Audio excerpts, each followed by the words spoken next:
Welcome back. എല്ലാവർക്കും എന്റെ പുതിയൊരു വീഡിയോയിലേക്ക് സ്വാഗതം. ഇന്ന് നമ്മളൊരു വെറൈറ്റി കണ്ടന്റ് ആയിട്ടാണ് നമ്മൾ വന്നിട്ടുള്ളത്. ഞാനിപ്പോൾ ഉള്ളത് MG, അതായത് ഇലക്ട്രിക്കൽ കോമ്പറ്റ്, അതായത് MGയുടെ കോമ്പറ്റ് എന്ന് പറഞ്ഞിട്ടുള്ള വേർഷനിൽ, അതായത് നമ്മൾ ഒരു ഇലക്ട്രിക്കൽ വാഹനത്തിലാണ് ഉള്ളത്.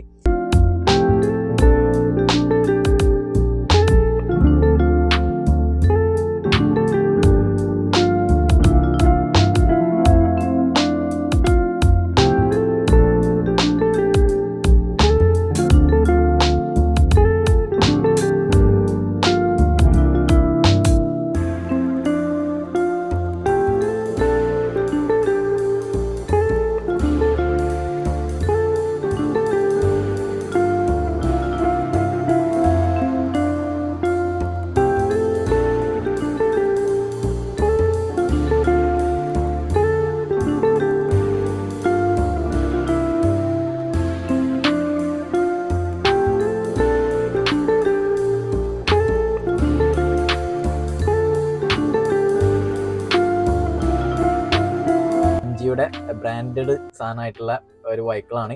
അപ്പം നമുക്ക് ഇത് ഓട്ടിയാൻ നമ്മളെ നിയാസ് ബായ് ഉണ്ട്. നിയാസ് ബായിനോട് തന്നെ, നിയാസ് ബായി ആണ് ഇതിന്റെ ആള്.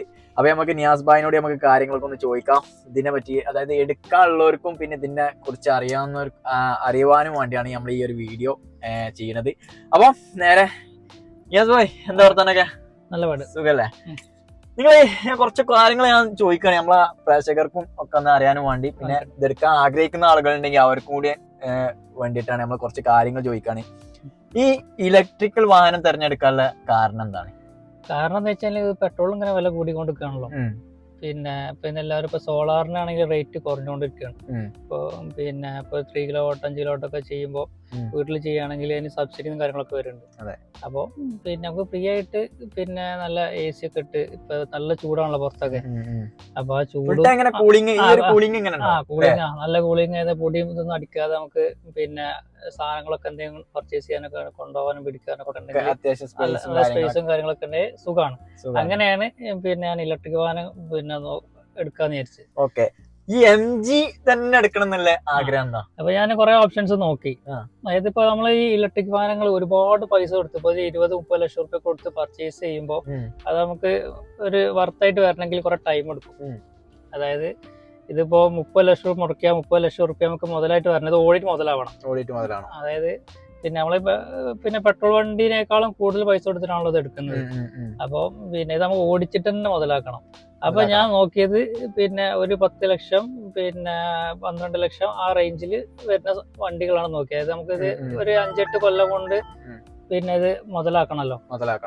അപ്പൊ അങ്ങനെയാണ് ഞാൻ ഈ ലെവലുള്ള വണ്ടിയാണ് ഞാൻ നോക്കിക്കൊണ്ടിരുന്നത്. അപ്പൊ അതിലിപ്പോ 2 ഓപ്ഷൻസ് ആണ് ഉണ്ടായിരുന്നത്. ഒന്ന് ടാറ്റന്റെ ടിയാഗോ ഉണ്ടായി, MG കോമറ്റ്, അങ്ങനെ 2 വണ്ടികളാണുള്ളത്. അപ്പൊ നമുക്ക് കോമ്പാക്ട് ആവണം വണ്ടി. അതായത് നമുക്ക് എവിടെ കൊണ്ടുപോയി തിരിച്ച് ഏത് ട്രാഫിക്കിലും നിർത്താനും ഇതാക്കാനൊക്കെ കഴിയണം. അതായത് ഇപ്പൊ ഈ വണ്ടി പറഞ്ഞാല് ചെറിയ വണ്ടിയാണ്, ഇതിന്റെ ബാറ്ററി ഒക്കെ അടിയിലാണ്. ബാറ്ററി ഇതിനെ നമ്മൾ ഇരിക്കുന്നതിന് താഴെയാണ് ഇതിന്റെ ബാറ്ററി വരുന്നത്. അപ്പൊ അതങ്ങനെ ഒരു നല്ല ഒരു ഡിസൈനിലാണ് ചെയ്തത്. അതായത് ഇപ്പൊ തിയാഗോ ഒക്കെ ആണെങ്കിൽ നമ്മൾ സാധാരണ നമ്മൾ പണ്ട് മുതൽ ഇങ്ങനെ ഒരു കാർ ഇങ്ങനെ വരക്കുന്ന ഒരു രൂപത്തിൽ തന്നെ എപ്പോഴും ഉള്ളത്. ഇതൊരു ഫ്യൂച്ചറിസ്റ്റിക് ഡിസൈൻ ആണ് സാധനം. അതായത് ഇത് എങ്ങനെ മാക്സിമം ഉള്ളിൽ സ്പേസ് നിർത്തി ഈ സാധനം എത്ര ചെറുതാക്കാൻ പറ്റുമെന്ന് റിസർച്ച് ചെയ്തിട്ടാണ് ഈ സാധനം വന്നത്. അപ്പൊ നമുക്കിപ്പോ ഇതിന്റെ ടേൺ റേഡിയസ് 4.2 മീറ്റർ ഉണ്ടെങ്കിൽ നമുക്ക് വട്ടം കറക്കി എടുത്തിട്ട് പോവാം. സിമ്പിൾ ആയിട്ട് എടുത്തിട്ട് പോവാം. അത് അങ്ങനെ ഒരു കോമ്പാക്ട് ആണ് അത് നോക്കിയത്. അങ്ങനെയൊക്കെ നോക്കുമ്പോ വേറൊരു ഓപ്ഷൻ ഇല്ല. ഇതിന് കുറച്ച് റേറ്റ് കൂടുതലാണ്. പക്ഷെ ഇത് വേറെ വണ്ടിനൊക്കെ വെച്ച് നോക്കുമ്പോ എല്ലാവരും ഈ ചെറിയ വണ്ടികൾ ഒരുപാട് ആൾക്കാർ ചോദിക്കും നമുക്ക് വേണ്ട കോമ്പാക്ട് എവിടെ കൊണ്ടുപോയി തിരിക്കാനും മറിക്കാനും പറ്റണം.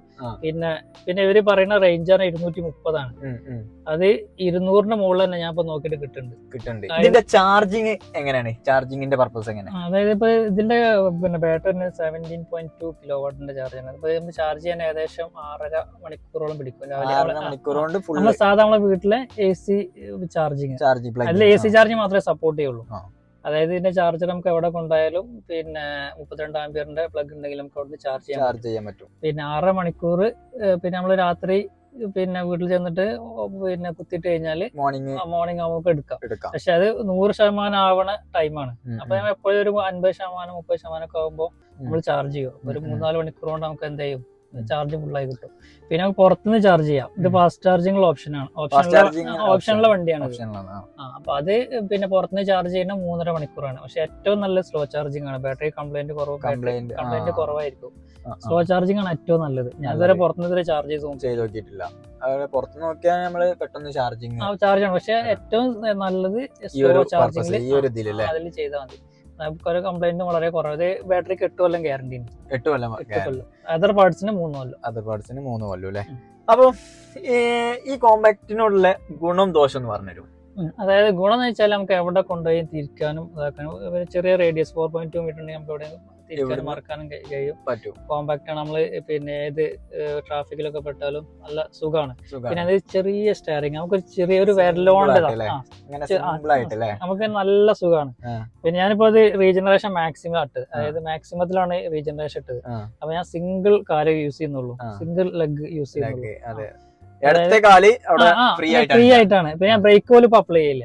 അതായത് ഇപ്പൊ നമുക്ക് അവിടെ നിർത്തണം തോന്നുകയാണെങ്കിൽ ഞാൻ എന്ത് ചെയ്യും, പിന്നെ ആക്സിലേറ്റർ റിലീസ് ആക്കും. റിലീസ് ആകുമ്പോൾ ഓട്ടോമാറ്റിക് ഇങ്ങനെ പോയിട്ട് നിൽക്കും. അപ്പൊ ചാർജ് റിട്ടേൺ കയറും. അപ്പൊ ഈ EV ഓടിക്കുന്നതിന് ഒരു സ്റ്റൈൽ ഉണ്ട്. ആ സ്റ്റൈൽ ഓടിച്ചു കഴിഞ്ഞാല് നല്ല സുഖമാണ്. അതായത് നമ്മളിപ്പോ ഒരു സ്ഥലത്ത് കൊണ്ടുപോയി നിർത്താന്നായിരിക്കും. നമ്മൾ മുൻകൂട്ടി എന്ത് ചെയ്യാം, പിന്നെ അവിടെ നിർത്താൻ വെച്ചിട്ട് നമ്മൾ ആക്സിലേറ്റർ റിലീസ് ചെയ്യാം. അപ്പൊ അതങ്ങനെ ഓട്ടോമാറ്റിക് റീജനറേഷൻ മാക്സിമം ആയിരിക്കും. അപ്പൊ ചാർജ് റിട്ടേൺ കയറും ചെയ്യും, അതങ്ങനെ നിന്ന സ്ഥലത്ത് പോയി നിൽക്കുകയും ചെയ്യും. പിന്നെ വളവിലൊക്കെ ആണെങ്കിൽ പിന്നെ നമ്മൾ എന്ത് ചെയ്യാം, ഈ ആക്സിലേറ്റർ റിലീസ് ചെയ്യാം, പിന്നെ ബ്രേക്ക് അപ്ലൈ ചെയ്യണ്ട. അപ്പൊ ഓട്ടോമാറ്റിക് പിന്നെ അത് സ്ലോ ആകും വേണ്ടി. ആ സ്ലോ ആവുന്ന സമയത്ത് ചാർജ് റിട്ടേൺ കയറും. പിന്നെ ദോഷം പറഞ്ഞാല് ഇപ്പൊ ഈ ഡോറ് ഇതിപ്പോ സിംഗിൾ ഡോർ ആണ്. അപ്പൊ നമ്മൾ തുറക്കുമ്പോ പിന്നെ ഒരുപാട് സ്പേസ് വേണം തുറക്കാൻ. അപ്പൊ അവിടെ അപ്പുറത്ത് വണ്ടിയൊക്കെ ഉണ്ടെങ്കിൽ ശ്രദ്ധിക്കണം. ഒരു കേസ് അത്. പിന്നെ ഒരു ദോഷം പറഞ്ഞാല് ബാക്കിലെ സീറ്റ് എന്ന് പറഞ്ഞാല് ചെറിയ കുട്ടികൾക്കൊക്കെയാണ് കൂടുതൽ കംഫർട്ട് ആകുക. വലിയ ആൾക്കാർക്കൊക്കെ ഈ ലെഗ് പിന്നെ കുറച്ചിങ്ങനെ റേസ് ആയിട്ട് നിൽക്കും. അതൊരു പ്രശ്നം. അത് പ്രശ്നമല്ല, അഡ്ജസ്റ്റ് ചെയ്തപ്പോ ഒരു സിറ്റി കാറാണ്. അതായത് ഒരു 200-230 കിലോമീറ്റർ റേഞ്ച് വരുന്ന ഒരു വണ്ടിയാണ്. അപ്പൊ ഇതവര് ഡിസൈൻ ചെയ്യാൻ തന്നെ കാര്യം, ഇതൊരു ബാറ്ററി ബാക്ക് 200-230 സെറ്റ് ചെയ്യാൻ തന്നെ കാരണം, അതായത് ഒരു ഇന്ത്യയിലുള്ള ആൾക്കാരൊക്കെ ഒന്ന് സ്റ്റഡി ചെയ്തിട്ട് ഒരാള് സിറ്റിയിൽ എത്ര ട്രാവൽ ചെയ്യും അത് വെച്ചിട്ടാണ് ഒരു ഇത് ഇങ്ങനെ ഡിസൈൻ ചെയ്തത്. അപ്പം അതൊരു പ്രശ്നമല്ല. ഇതൊരു സിറ്റി കാർ നമ്മള് ഒരു പിന്നെ ഫാമിലി ആണെങ്കിൽ 2 അഡൽസിന് മുമ്പിൽ ഇരിക്കാം, ബാക്കിൽ 2 കുട്ടികളുണ്ടെങ്കിൽ സുഖമായിട്ട് മഴ വെയിലൊന്നും നല്ല സുഖമായിട്ട് പോകും. എന്തായാലും ഇതൊരു അടിപൊളി സംഭവമാണ്.